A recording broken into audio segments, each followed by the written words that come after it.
સુરતમાં no drugs in Surat city અભિયાન અંતર્ગત ઉત્તરાયણ પોલીસે ગાંજાના વેચાણનો પર્દાફાશ કર્યો।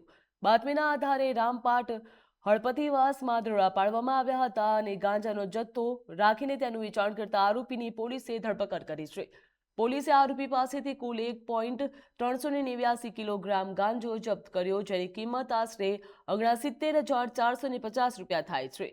આ ઉપરાંત Oppo A78 mobile phone, Activa અને તેની ચાવી તેમજ ગાંજાના વેચાણ માટે ઉપયોગમાં લેવાતી 133 પારદર્શક ઝી બેગ પણ કબજે કરી।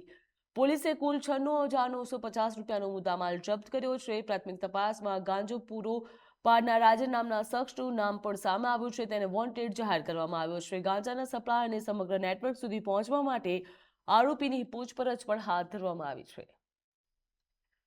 તો સુરતમાંથી પોલીસને સફળતા પ્રાપ્ત થઈ છે। પોલીસ દ્વારા ગાંજો રાખનારની ધરપકડ કરવામાં આવી છે, જ્યાં 1.389 કિલોગ્રામ ગાંજાને જપ્ત કરવામાં આવ્યો છે। પોલીસ દ્વારા આગળની તપાસ હાથ ધરવામાં આવી છે કે આ ગાંજો કોને સપ્લાય કરવામાં આવ્યો હતો અને કોને ત્યાંથી મંગાવવામાં આવ્યો છે, કોણ કોણ આ સંડોવાયેલું છે તે દિશામાં પણ પોલીસ દ્વારા તપાસ હાથ ધરવામાં આવી છે।